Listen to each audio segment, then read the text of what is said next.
Okay, this is the study island topic, quadratic expressions. We'll jump right into it. Number one, factor the following expression completely. Well, what does it mean to factor something? Let's factor a completely different thing. Let's factor just a regular old number. Let's forget about this expression for a moment, and let's just remind ourselves what factoring is. Let's just take a number. Let's say we have a number 27. Okay. What are factors of 27? Factors of 27 are two numbers that I can multiply together that make up 27. So for example, 9 and 3. So 9 and 3 are factors of 27. But the number 9 itself has factors. I can factor 9 into 3 and 3. So 27 has what's called a prime factorization of 3 times 3 times 3. So 27 equals 3 times 3 times 3. That would be the prime factorization of the number 27. I broke it down into as small of numbers as that I could. Small meaning smallest integers or whole numbers. Smallest whole numbers that I could. These are prime. 3, 3, and 3, those are prime numbers. Let's do another number. How about if I have 100? If I factor 100, what are a couple things I could break 100 up into? Some factors of 100 are 25 and 4. 25 times 4 is 100. But each of these I could factor even more. So 25 could be 5 times 5, and 4 could be 2 times 2. And now I have nothing but prime numbers down here. So the prime factorization of 100 is 5 times 5 times 2 times 2. So that's what factoring is. It's just breaking the number down into the smaller components that you can. All components that when you multiply them together, you get back to your original number. Well, if we have an expression like 3x squared minus 48 and we want to factor it, we're doing the same thing. We're going to break it up into pieces that when you multiply them all together, you get 3x squared minus 48. So let's go ahead and do this. Well, the first thing I always look at when I need to factor a binomial like this is there something that I can divide out of each term? And in this case, it's 3. All we're doing here is your basic distributive property, but backwards. If I had 3 times x squared minus 16, I would get 3x squared minus 48. Because 3 times x squared is 3x squared, and 3 times 16 is 48, and it's minus 16. So this is the first step of factoring this problem.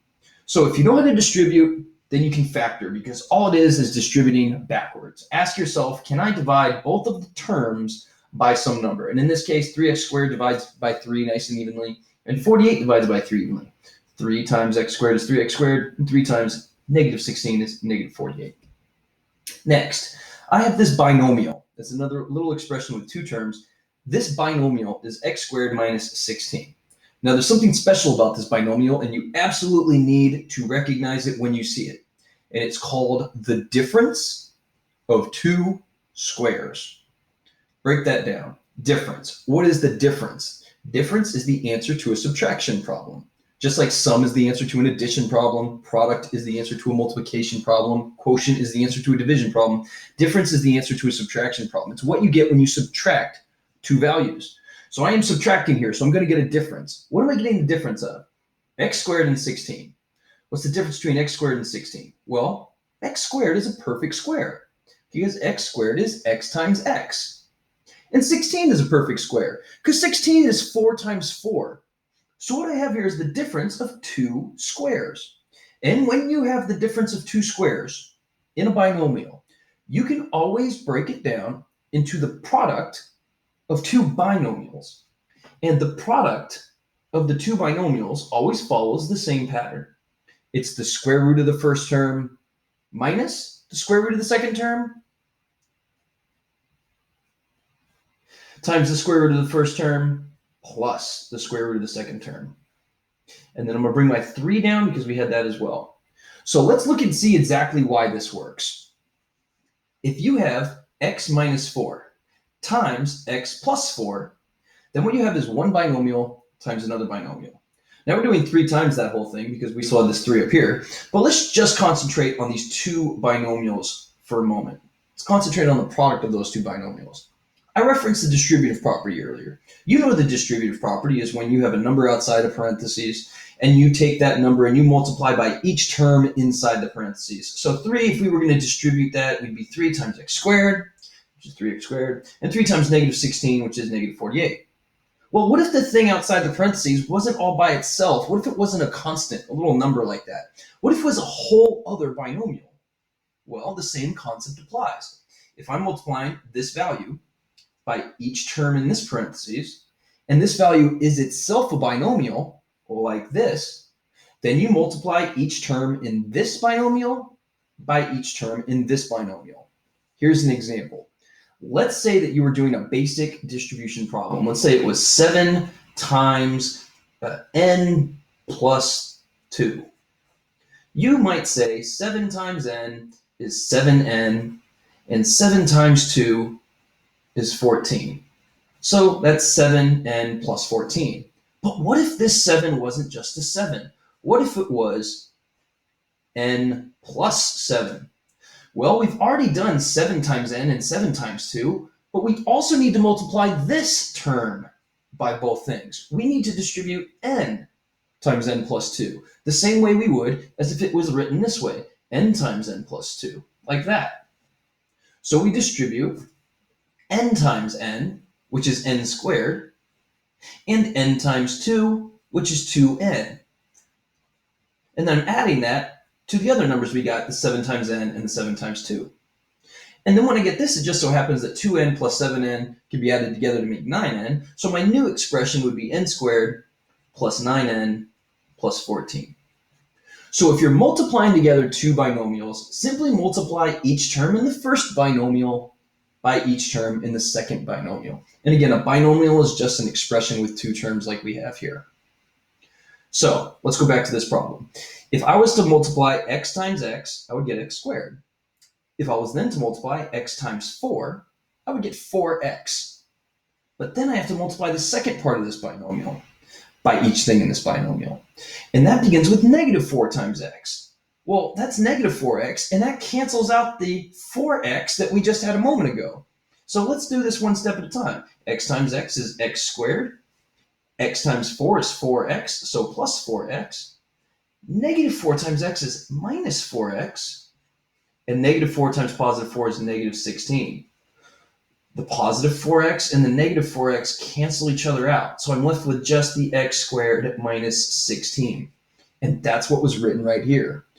That pattern always follows. Whenever you have the difference of two squares, you can break that up into the product of two binomials, where the binomials are the square root of the first term minus the square root of the second term times the square root of the first term plus the square root of the second term. And don't forget we had this 3 hanging out here. So this is the factored version of 3x squared minus 48. Now, we can see that if we're looking at our selection on answer D. Let's go on to the next one. X squared plus 7x plus 6. Those are 3 terms that I have to factor. It's a trinomial. So let's go ahead and try that problem out. 3 terms make a trinomial. Here we go. We have x squared plus 7x plus 6. Now, there is no number that all of these divide by. X squared doesn't divide by anything but x, and 6 has like 2 and 3 that it could divide by, but those are going to 7, and they certainly don't go into x squared. So I cannot divide anything out of all 3 of these terms like I could when I did 3x squared minus 48. Both terms could be divided by 3. That does not happen in this particular problem. So we're going to use a different method. When you factor a trinomial, usually what happens is it breaks up into the product of 2 binomials. We just did this problem right here. It was the product of 2 binomials, this binomial times that one. And what did we get? We got this polynomial. This polynomial turned into a trinomial when we combined like terms. So if I went back and looked at this problem, you might notice something. 7 times 2 is 14. 7 plus 2 is 9. And if you've been at Murphy a little while, you've been doing a lot of homework problems that have diamonds. Those diamond problems have been preparing you for this moment. The diamond problems in your homework that you've been doing since 6th grade have had an x here, a y here, and they've told you this number is x times y and this number is x plus y. Well, now is the time we put all of that practice into action. In this problem, if you have a trinomial where the very first term is just x squared, it gets a bit more complicated if there's not a 1 in front of this. We have this as 1x squared. If there's not a 1x squared, we have to do a couple of extra things, but we'll ignore that for now. We will get to that. But if there's not a 1 there, then all you have to do is tell yourself that in your diamond, the top number, the product that you're looking for, is the last term, and the sum you're looking for at the bottom is this middle number, the number we're multiplying by x, which is 7. So what do you multiply to make 6 and add to get 7? And the answer you should recognize is 6 and 1. So guess what this breaks down into? Well, the only thing that I can multiply together to get x squared is x times x. So it's going to start with x, and I want to have plus 6. And my next binomial also has to start with x, because we're doing x times x to make x squared, and then positive 1, so plus 1. That is the product of two binomials that makes this trinomial. X times x makes x squared. X times 1 makes 1x. 6 times x makes 6x. Together, the 1x and the 6x make 7x, and then 6 times 1 is 6. So there you go. That's the product of two binomials that makes that trinomial. So this binomial and this binomial are factors of this trinomial. So that's this problem right here. And of course, it gave you all those options. Now, all these said x in the beginning of each binomial, and then 1 and 6. So really, if we look back on this, the only thing that we have to evaluate are the positive and negative signs. So let's look at our trinomial and use a little bit of common sense. We multiply two things together, and this last number is always the product of these two terms, 6 and 1 in this case. If I'm ever multiplying two binomials together, the final term is the product of these two final terms. It's the last thing we do normally. Well, if it's positive, then your only options are that both of these terms are positive or that both of these terms are negative. Because a positive times a positive makes a positive, and a negative times a negative also makes a positive. So it's either x minus 6 and x minus 1, or it's x plus 6 and x plus 1. Of course, based on what this middle term is, it might also be 2 and 3. But either way, they either both have to be positive or both have to be negative. Well, if I'm looking at my choices, that's either A or B. But I'm also adding those two numbers together to get my middle term, and my middle term is positive. And if I were to add together two negatives, it would just make another negative answer. Two negatives added together make more negative. It's like two debts put together just make a larger debt. So because the middle term is positive, the only way that's possible is if both of these numbers are positive. So I didn't even have to do all the multiplication. I could have just used some common number sense when it comes to multiplying and adding positives and negatives in order to figure that out. Let's do another one. I've got 0.5x squared minus 4.5x plus 7. And if you look at all your answers right away, you'll notice they divided by this 0.5, and that makes it have 1x squared, which is what this one had, and that makes the problem much easier very often. So let's take our problem. I'm going to write it down again. It is the polynomial 0.5 times x squared minus 4.5x plus 7. And I'm going to divide by 0.5. So it's going to be 0.5 times, 0.5 times x squared makes 0.5x squared. And then 0.5 times what makes 4.5x? Well, it's 0.5 times negative 9x, because 9 times 0.5 is 4.5. Hopefully you're thinking of this 0.5 as a half, like I am. Half of what is 4.5? Half of 9 is 4.5. And then half of what is 7? 1/2 times what is 7? 14. And it's positive, so plus 14. So this is the trinomial inside. 0.5 times x squared is 0.5x squared. 0.5 times negative 9 is negative 4.5. So 0.5 times negative 9x is negative 4.5x. And finally, 0.5 times 14 is 7. So now I have this trinomial on the inside, and I'm going to ask myself the same question. Is there some number that multiplies to be 14 adds together to make -9. So first of all, let's use our common number sense. Again, this 14 is positive. So these two numbers, both are positive or they're both negative. This is negative. If these two numbers are both positive, we add them together, how do we get a negative value right here? And the answer is you don't. That doesn't happen. So I know that both of these numbers are going to be negative.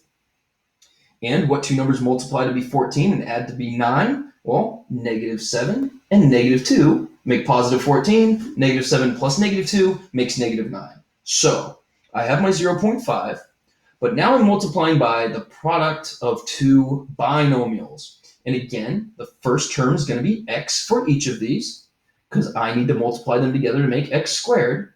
And the second term are these numbers that we see here. -7, so -7, and -2, so -2. And that is the breakdown that we were looking for, and it is right here.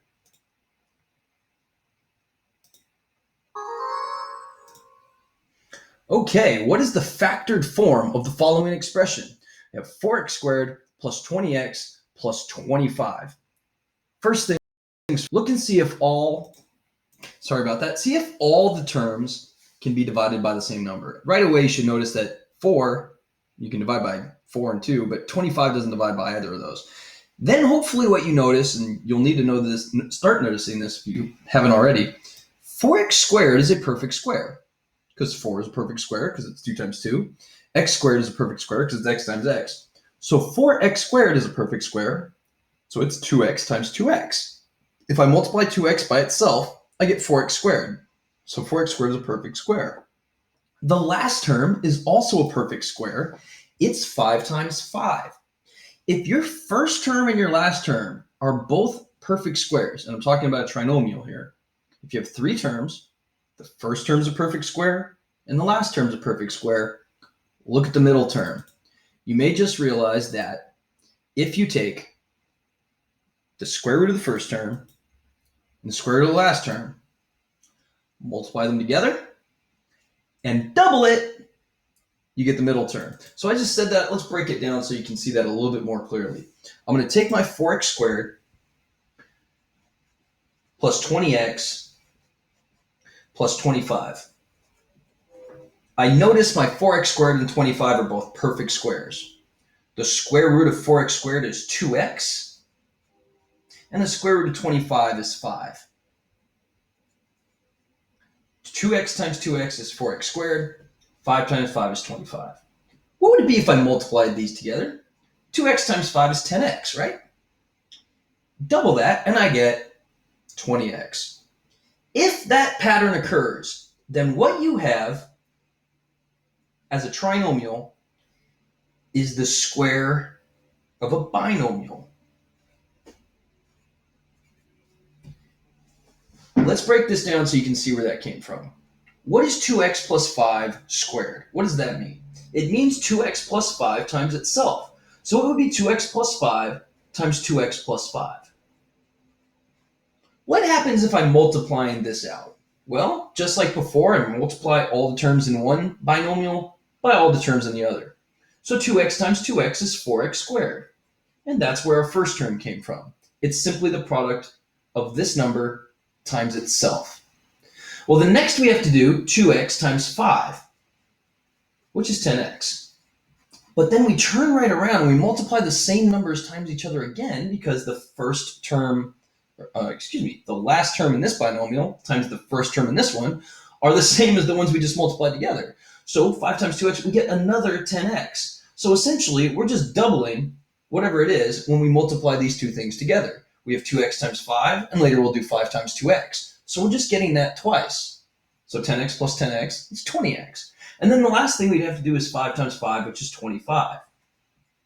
So 2x times 2x is 4x squared, 5 times 5 is 25, and then 2x times 5 is 10x, 5 times 2x is also 10x. When I add those together, I get my 4x squared plus 20x plus 25. So anytime that you see that pattern, where you have perfect square in the middle term is double the product of their roots, then you're going to be able to break it down into the square of the square roots of the first term and the last term added together.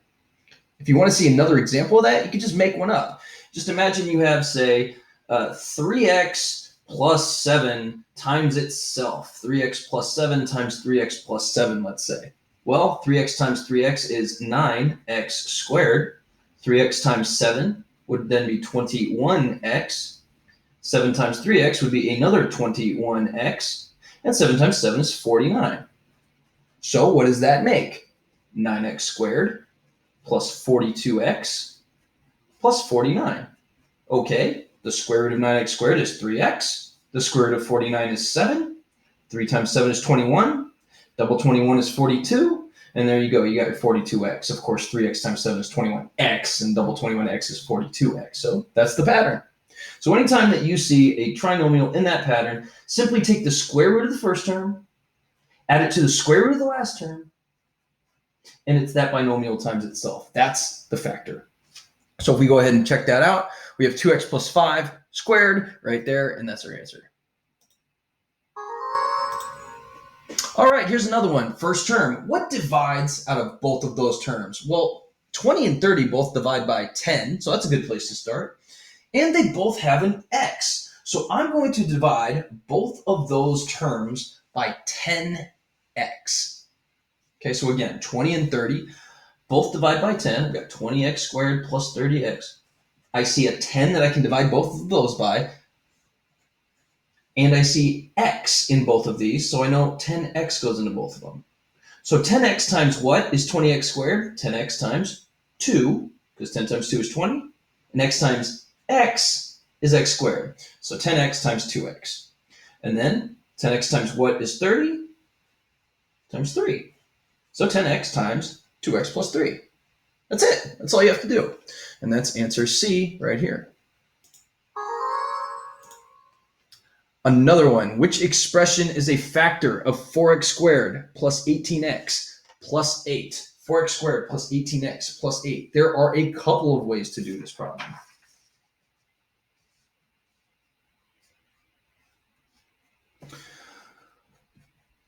(4x squared plus 18x plus 8). It's asking you if it's a factor. Well, what do we know about regular numbers that if we're checking for factors? If I asked you, hey, is 11 a factor of 72? Okay, this is what I'm trying to figure out. I want to know if 11 divides into 72. Well, what we could do is we could do 72 divided by 11, and we can see what happens. Well, 11 goes into 72 6 times. 6 times 11 is 66, and we subtract, we get 6. And then back in elementary school, we would call this a remainder. And back in elementary school, you learned if it had a remainder, your number didn't divide in to your original number, your dividend. Your divisor did not go into your dividend evenly. It went in, but had some extra. So if your remainder was 0, if it canceled out, then you knew it went evenly. Let's say, oh, hey, does 85 divide by 5? Little kid, you would say, yeah, 5 goes into 8 once, and then you'd subtract, and you got your 3, you bring down your 5, it goes in there 7 times. And then what happens when you got no remainder? You would say, yes, I know that 5 goes into 85 exactly 17 times. And it goes in perfectly. There's no remainder. My remainder is 0. Well, we're going to use the same concept here. We're going to teach division, but with polynomials. So here's how it's going to work. I'm going to take my 4x squared plus 18x plus 8. And I'm going to put it under division symbol, just like we used to do back in elementary school with our long division. And I'm going to divide that by one of these terms that I can check. Now, by the way, I said this is not the only way to do this problem, but it's a way that you should notice because you're going to have to do it later for other things. Let's just take the first one, 2x plus 4.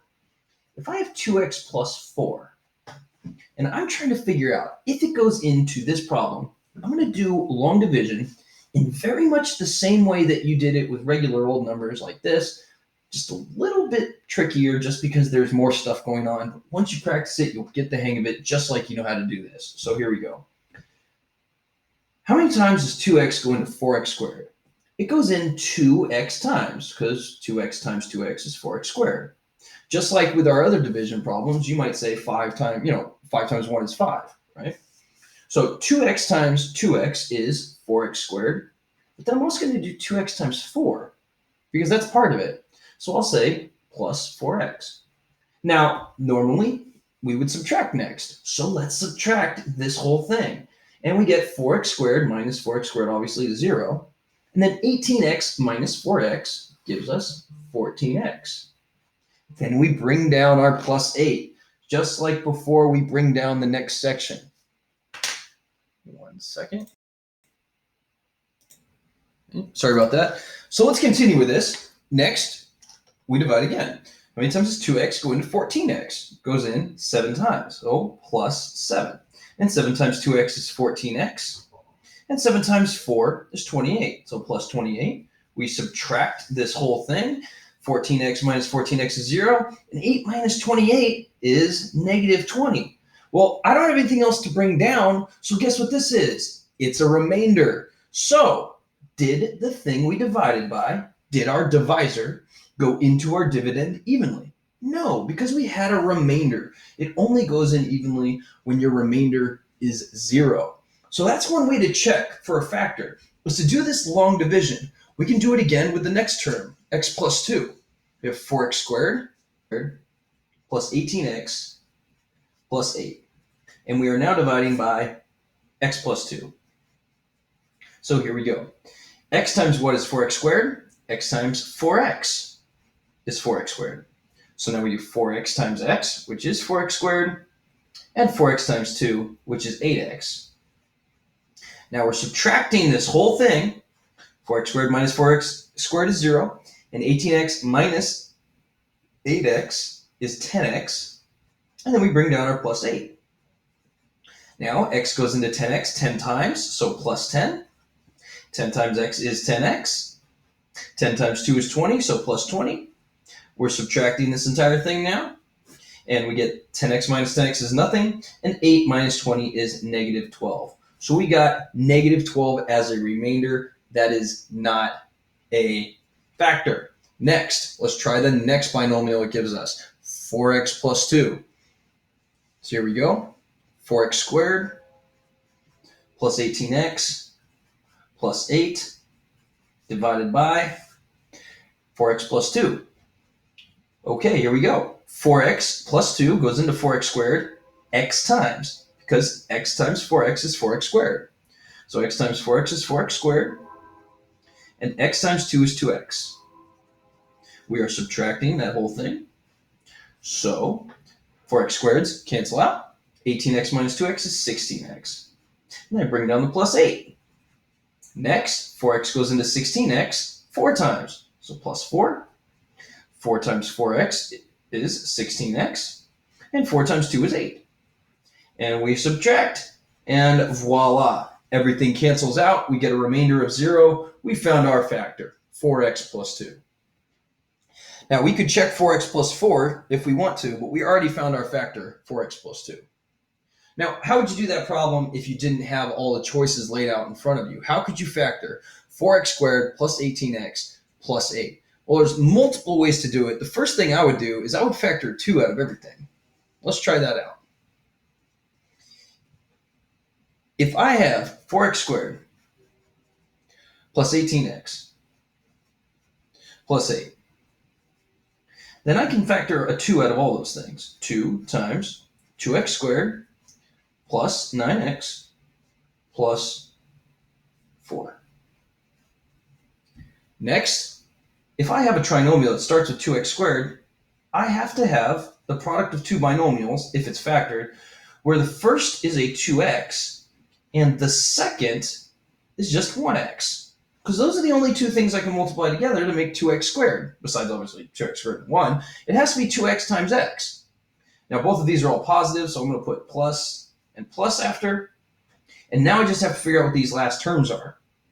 And you'll notice that when you multiply these things, you're going to get 2x times x, but then you're going to do 2x times this number, and then just 1x times this number, and you're going to add it together. So this term you're going to double, and this term you won't. But when you multiply them together, you're going to get 4. So what two things do you multiply together to make 4, but when you double one of them and add it to a single of the other, you get 9? That's kind of what you're asking yourself. And so if you can only break 4 into two different sets of factors. It can only be 2 and 2 or 1 and 4. Well, if I double 2, I get 4. 4 plus 2 is 6. That doesn't work. If I double 1, I get 2. 2 plus 4 is 6. That doesn't work. But if I go backwards and I double 4, I get 8. 8 plus 1 is 9, and that's what we want. So this is the number I want to double. I want to double 4. So those are our factors. 2 times 2x plus 1 times x plus 4. Of course, none of those are options. 4x plus 2 itself can be factored. If I have 2 times 2x, that's 4x, and 2 times 1 is 2. So that's where 4x plus 2 came from. All right, hopefully those are enough. If you have more questions, feel free to email me again.